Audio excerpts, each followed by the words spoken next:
You guys should have been filming. We're almost done. Yeah, I think we covered it all. So how those Panthers gonna do this year?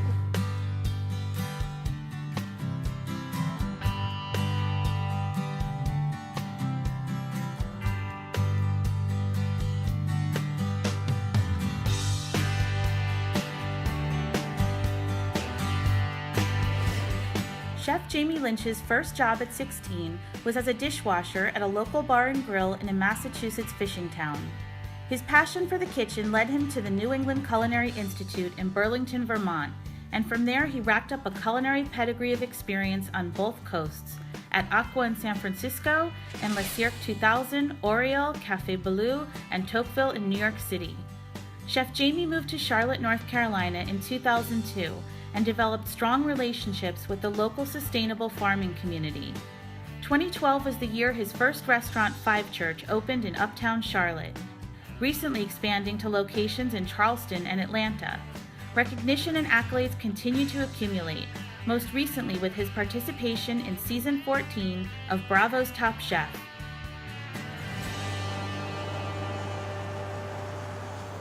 Jamie, Mark, thanks for having us out today. my man. The place looks good. Thank you. Every time I come in here, you guys always manage to do something small that you can't even tell something's been done. But you guys did a major change in here within the last... About 6 months. Yeah. Yep. And it's crazy because you wouldn't know it. Like if you'd been in here a year ago and you walk in, you're like, oh, it feels fresh. Right. But you don't really know. You have to spend some time in the building, I think, to recognize. Yeah, you know, the more time you spend in here, the less you notice it. But you know, you got to keep little changes happening. Right. You know, like keep it fresh.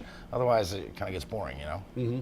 I tried to get up with you. So now, what's that? Tell me, get me up to speed. What's it like to go from operating one restaurant 3 years ago, Yeah. to operating 3 restaurants and dealing with a nationally televised television program Like Top Chef. like Top Chef? Yeah, I don't know, man. You know, it was a huge adjustment. I'm a restaurant guy. I'm a kitchen chef. You know, I'm not a competition guy. I'm not a TV celebrity. You know, like You are now. Apparently, that's what they're telling me. But you know, it's taken some adjustment. You know, people recognize you. People want to talk to you. Table touches. Right. Like that's not my jam. You know, but you know, you kind of have to roll with it and figure it out. And it's been a bit of an adjustment for me. Mm-hmm. But When I first got on board with you guys, we were just going through restaurant week, Yeah. and Pat Ewing was in the fucking restaurant. yeah, I remember that.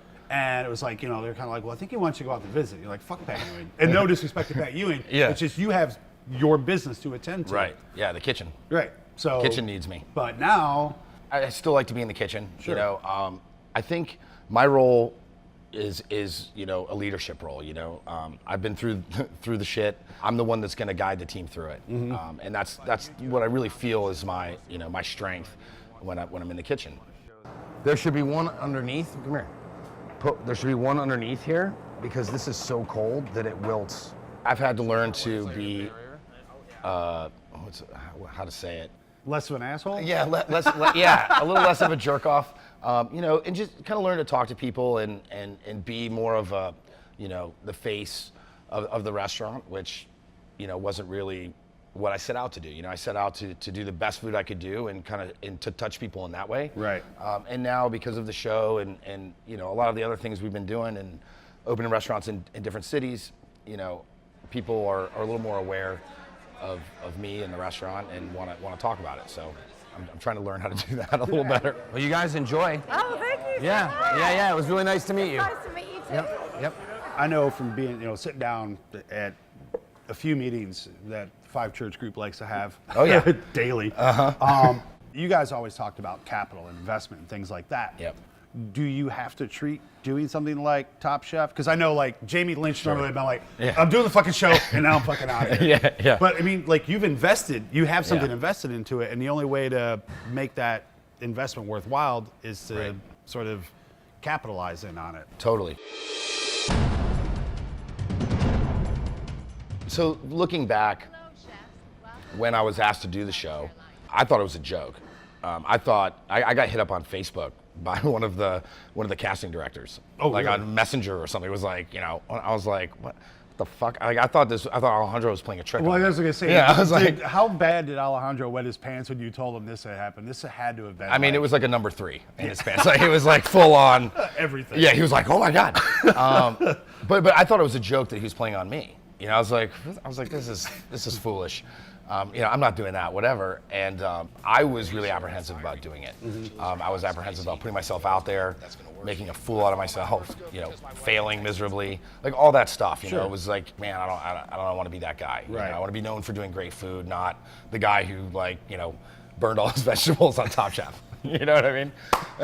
Oh my God! The only thing I go back to though is when that happened and we're fucking tornadoing back here, and I'm like, you know, I run through this thing about how I had to do this shit, and I couldn't fucking tornado at the table to save my life, and it's been decades. Right, and I broke it out on day 1. I was like, but like, so like all those thoughts were going through my head, and you know, Pat and Alejandro were like, dude, at least think about it. Like, think about putting yourself into a national, you know, kind of spotlight, and what that could do for the restaurant, for your career, whatever, for Charlotte. You know, so I thought about that a lot, and you know, I think with a little bit of coaxing from them, you know, the idea grew on me, and I decided to do it. The biggest fear was being the first guy out. Right. You're like, I just don't want to be day 1, the first guy out. So is that a mantra for pretty much everybody there? Yeah, I think it was like, you know, the crazy thing is, like, we didn't have a chance to talk before the first episode. I didn't meet anybody until that first day in the Top Chef kitchen. Is that the way they set that up too? Yeah, you're completely segregated. You don't know who's who or who's on the show or whatever. So, you know, I'm thinking to myself, yeah, you know, I can do that. Like, they must think I'm good enough.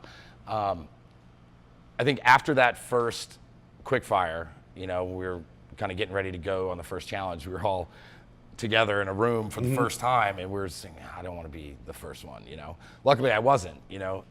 It was Gerald and John, so we were like, oop, sucks for you guys. You know, like day 1, you guys are in the hot seat. The funny thing is that being the first person out on that thing, you're still better than 90% of the people out there cooking. Sure. It's just unfortunate it doesn't look that way. It doesn't look that way, and you know, because it's day 1 or whatever. But everybody that was there was super talented and ready to go. And the thing about a competition show like that is anybody can have a bad day. It could be day 1, it could be day 2, it could be day 10. Who knows? But everybody fails at some point on that show. It's designed that way. You know, so it's not designed to be easy. For me, I was stoked that I made it as far as I did and cooked the way that I did. Obviously, the first couple episodes were a little rough for me. But then kind of the notoriety that came from the show, you know, it helped business in the restaurants. People are a little more aware of you, you know, puts you on the map. But then being able to do a lot of the events and stuff on top of that, the charity work, the dinners that I'm doing with other contestants and stuff like that. Right. You just raised how much money for a food bank in Atlanta? That was like 13,000. Yeah, for a cooking class. Yeah, for one cooking class. You know, I think I did 3 courses. You know, taught some people how to do, you know, 3 dishes and made a bunch of money for the food bank. So, yeah, it's huge. You know, and that kind of stuff is I think what I'm really trying to focus on now. You know, obviously keep things going in the restaurants the way they're going, or elevate them, but also to use that to do some good stuff. You know. We have an important decision to make. Yeah, I just have one thing I'd like to say. I would like to offer up my immunity and be judged with my team. Okay? Obviously, you can't talk about Top Chef without talking about throwing yourself on the sword, right? Right. Hey, kudos. I have to say, dude, like... No immunity. Yeah, I know. And the thing is people... I know that there's probably even chefs in Charlotte that may not know you as well as, like, you know, Sure. They're thinking it's a game. Yeah. And I actually wasn't watching the show that night, so I already had an idea. But like, I had to work, and I was in class actually. So I got home, and I'm like, I gotta do this, I gotta do that. I'm like, I gotta go to sleep. And when I get up in the morning, it's all over, you know, Facebook. So obviously, I'm like, shit, and I gotta go see what the fuck it is. You know. Jamie, my respects, man. I don't have nothing else to say Thank to you. you. It's the ballsiest move I've seen. I wouldn't give it. You wouldn't do it. I wouldn't. I'm not lying. I wouldn't. I probably wouldn't. You're giving up your immunity. That's beating yourself because I out. deserve it. You know, because I'm not going to feel comfortable sitting back being like, I got to this point, or I won Top Chef because I had immunity. It was a team challenge, you know, bottom line. And the judges shit all over my dish. The guests at the dinner dug it. Like, people came back for more and said it was good. I don't know, cooking satay for Padma maybe wasn't the best move on my part, but whatever, you know, they hated it. The bottom line for me was that it was a team challenge. My team was on the bottom. One of my teammates was going home because of a dish I put up. It was the right thing to do, you know, and so I didn't forfeit to go home. I just chose to be judged, you know, have my dish judged with my team, and they made the move they made. So I felt like it was the right move from an integrity standpoint. I think it's important. I think you know as well as I do in this business, integrity is something that it comes and goes in this business. Chefs come kind of from the fringe of society to begin with. So, you know, to have integrity is really important and valuable from a back of the house perspective. And I really wanted to be a good role model for my kid, for my staff, for my team, for my restaurant, for Charlotte. You know, that stuff is important, and it, you know, that's how we operate. You know, it's not about the prize at the end. It's about how you get there. Yeah. You know, There is no prize at the end. yeah, right. Surprise. There's the Yeah, prize. there's the prize. You're losing all the liquor, my man. You can't lose the liquor on those. Hold them flat on here because I need that juice as part of what we're doing. Now that you've done all this stuff, and you've kind of mellowed out a little bit in the kitchen, you're taking a little bit more, and when I say mellowed out, I don't by any means mean lowered your sense of standards. Right. We'll see. Keep that juice in there. But you're taking more of a mentorship role. Yeah, totally. So yeah, you know, when we first opened, you know, it was go, go, go. We had something to prove. We were full steam ahead, chip on our shoulder, all that stuff. I think now, you know, we're creeping up on our 5-year anniversary, which is a big deal for us. You know, I mean, for a restaurant, that's. Well, let's talk about how big, like, why that's such a big deal for people. I mean, we're in the industry, but Yeah. not everybody out there is. Sure. I mean, so most restaurants fail in the first 3 years, right? You come off with a bang, you kind of lull out, you know, plateau for a little while, and then you fizzle out. For us to be creeping up onto 5 years means that we're doing something right. And we're profitable, which is great. We're doing something right. We're doing something right. We're still trying to figure out the formula, but we. Yeah, but you guys paid off your restaurant, your first restaurant, year. and this is a big fucking restaurant. Yeah. And there is a lot of money in this restaurant. Yeah. And it was paid off in the first year. First year, yeah. Well, we were lucky. We had the DNC, Right. which happened 3 months after we opened. So that was kind of like, yeah, lucky stars. I thought you make your own luck. Yeah, well, we do. You know, But timing, you know, timing was definitely on our side. Definitely. And the DNC was great for us. Yeah, you guys were the frickin' belle of the ball. Yeah, we got hammered with great parties, corporate buyouts and, you know, political buyouts and stuff for high dollars, which was, you know, at low cost, which was great for us to take some chunks away from our debt straight away. Definitely positioned us to be able to be successful. Right. So, you know, 5 years later, we know that we're doing something well. We want to keep doing it well. We want to keep refining that. We just changed our menu format for the first time in 5 years. Talk about what do you mean by change the format? So, you know, our menu used to be, you know, a pretty standard menu. Yeah. We had some steaks and chops. We had, you know, our entrees, our apps, all that stuff. Now we've shifted where we've shrunk our menu size by half. And we have maybe 20 items on our menu, apps and entrees and sides included, on one side of our menu. The other side of our menu is daily features, and there's 6 to 7 items that change daily. So for us, that's new. You know, it's putting a lot of trust in our team, in my chefs that work under me or with me, to be creative, to be excellent, to source out ingredients, to play with their food a little bit. You know, a lot of the stuff that got us where we are Right. is having fun with what we do. And that also helps keep it fresh. Table 30, position 1. You're probably one of the few chefs that I'm friends with, and probably one of the few, period, that doesn't play, and I don't mean this in a disrespectful way to anybody else, but you've never played the grandma apron strings card. Yeah. You know, I've done it. I mean, you know, I go back to my great grandmother. She was a huge inspiration for me. You've never really used that narrative. Yeah. And it's Yeah. funny, as I was thinking about your food while you're sitting here talking. Yeah. Tell me a little bit about that. So my story is a little sideways from that, right? Because you know, kind of my inspiration, the way I cook is I like to take food that is approachable or familiar to people, right? Which is maybe some of the stuff their grandmother cooked for them. But I kind of take it outside of, you know, the norm and kind of twist it on its side a little bit and present it in a different way, maybe a different style of cooking it or whatever. But it's ultimately goes back to something that people are familiar with. Those aren't the memories that I had when I was, growing up. My parents weren't particularly good cooks. My grandmothers were solid. They did a good job, but I started cooking in like a divey bar, Yeah. North Shore of Boston. Like it wasn't some glamorous thing, and I think that shows in my style a little bit. It was more, the fast-paced, high-octane kitchen life that got me. Oh yeah. Than it was like, my grandmother dropping, pasta off the table and like eating raw pasta off the floor. Like that wasn't my fairy tale. That's a pretty good fairy tale, though. Yeah, I think I read that somewhere. I don't know whose story that was, Oh, wow. but I read that. I'm like, that's a pretty That story. was the preface of one of the cookbooks. I only read like the first line, and then I looked at all the pictures. But I think that those food memories are important. I mean, they're powerful memories. Right.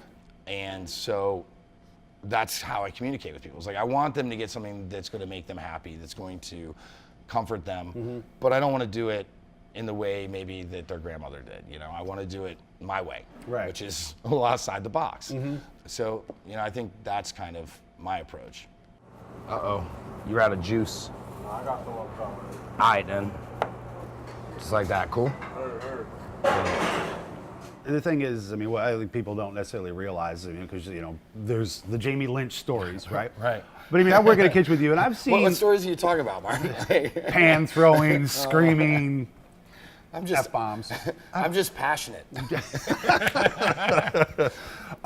the thing is, it's like, I mean, you've had some staff members that have had some struggles, and I've seen very tender sides of you. And I don't mean like hugging somebody on the line type shit, but Yeah. you have a level of compassion that I think goes unnoticed or unchecked.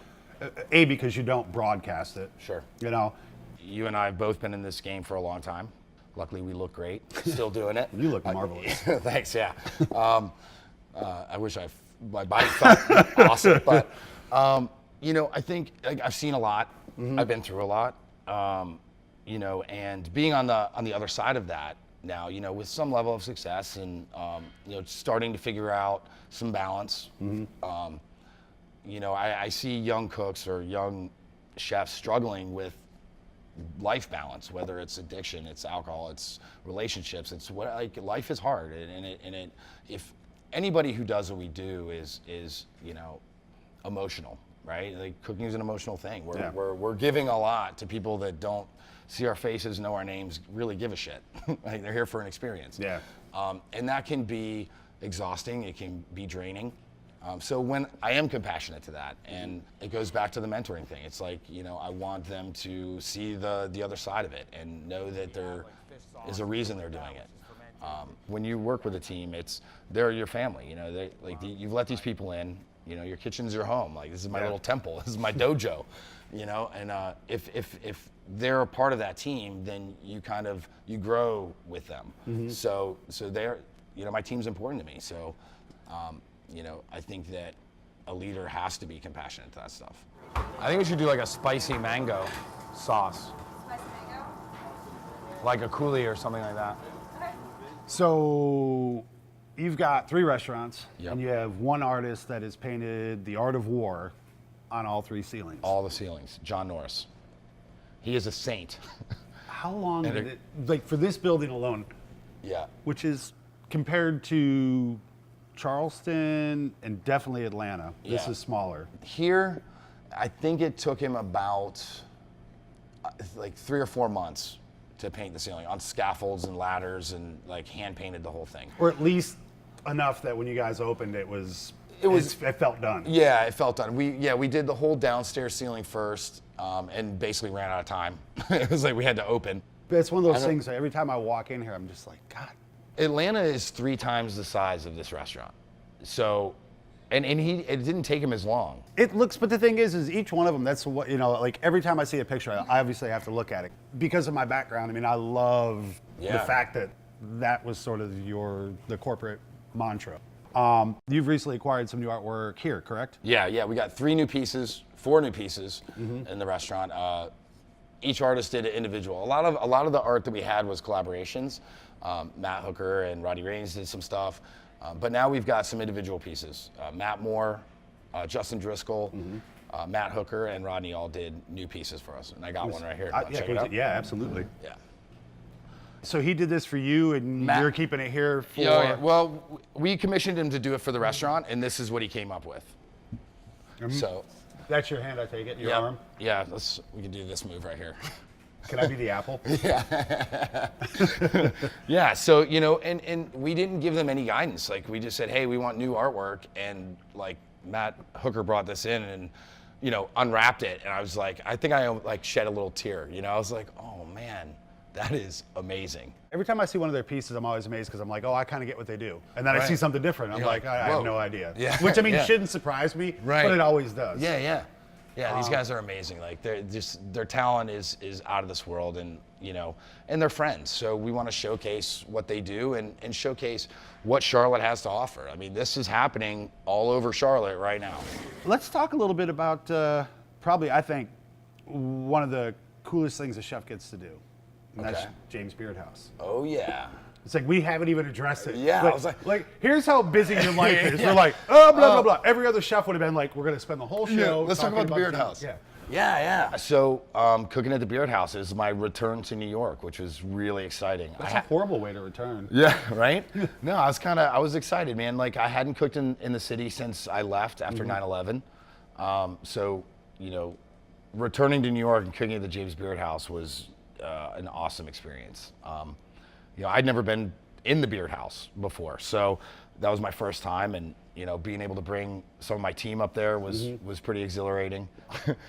Yeah, I first walked in and I was like, you know, Underwhelming. yeah, I was like, the decor, you know, I was like, all right, I guess. You know, I was expecting this, like, temple of You got know. it looks like a homeless guy drinking coffee at that table when you first walk in before you go to the kitchen. Yeah, I was like, all right, whatever. The James Beard House, for all its revered state, is really nothing more than one man's gluttony. Yeah, totally. Turned into a foundation. Yeah. The kitchen was a domestic kitchen. Yep. But a gourmand Yeah, domestic kitchen. it was a very nice souped up house kitchen. Yeah. There's no freezer to speak of. Well, actually, there's a freezer that also doubles as the ice service for the other 85 people in the house. So the doors open and close, open and close, Yeah, open yeah. and close. I've got So a good don't sto- make it. I got a good story about that. So one of the interns was laying out one of the courses we did was this tempura baby kale salad. So we did a salad with tempura greens, and so I had her pick through all the greens. Right, so we got all the perfect baby kales with all the fingers and, like, beautiful greens laid out. Right, and she sticks the sheet pan in the freezer, thinking it was the reach-in fridge.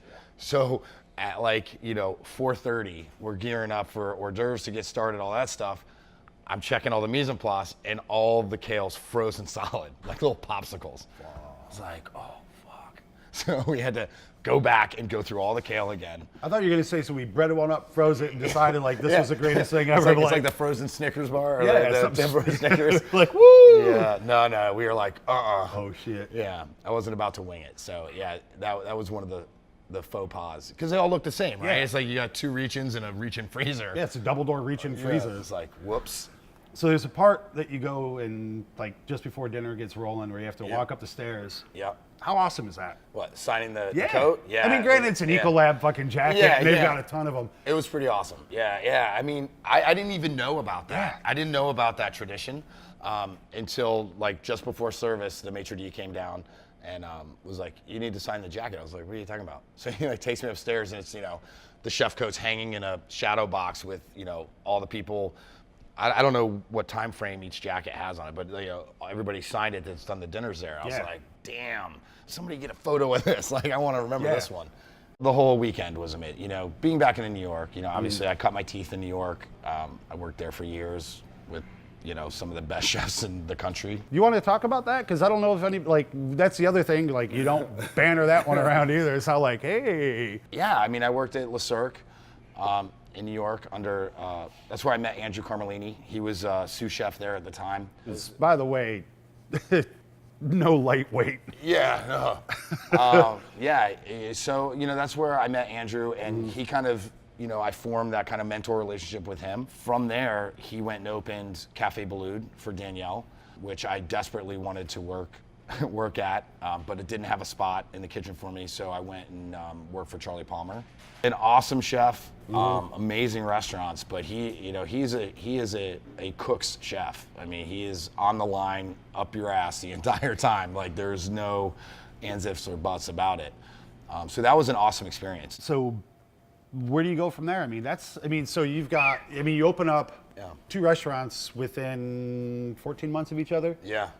And during that time, Top Chef and It starts to happen, and then Top Chef is Last year airing, was a- and you're doing James Beard. Last year was a crazy year. we had a lot done last year. I don't know, where do you go from there? I don't know, write a book? I don't know. Who knows? Maybe another concept. Maybe, there's still some food I want to cook, We'll see. We'll definitely be doing something for sure. Who knows? Maybe Top Chef season 25. Right. I don't know. Do you still find time to do yoga at all? A little bit, yeah. I actually just started getting back into it like 2 weeks ago. So, and I took a little hiatus while we were opening all these restaurants. Really, you didn't have any time? Yeah, no time. More, I couldn't get up in the morning. Right. Doing all like the late nights, so trying to get to yoga practice in the morning was tough. But now, I'm starting to make that more of a priority. Just because I function better. Right. I function more clearly. When I'm feeling good. When you feel good, you work better. Right. You feel better. Everything's better. So I'm trying to make more time for that. You're gonna probably have to. I need to. Doesn't sound to me like you got any options of slowing down. I got to stretch out my third arm because I got to keep all the balls in the air. You know what I mean? No doubt. Yeah. All right, Jamie. On that note, I think we got it covered today. Awesome, brother. Good to see you. You as well. Thanks. Yeah, thank you. All right. Go ahead. We gotta look at the cameras. Scissors. I win!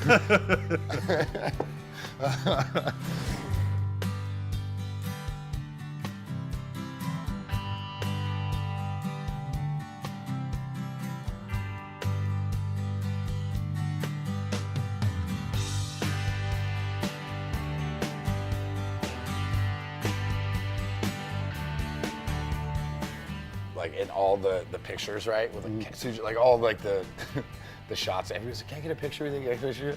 So I do that, and I do the whole like side thing. So my girl finally like messaged on somebody's thing, right, with Chef Jamielynch, and she's like, "If you always play scissors, you're never gonna win." So I gotta like switch up my jam, paper rock scissors, because she's like, "Babe, you can't play scissors every time. You're never gonna win." That's fucking I was like, hilarious. "You're awesome."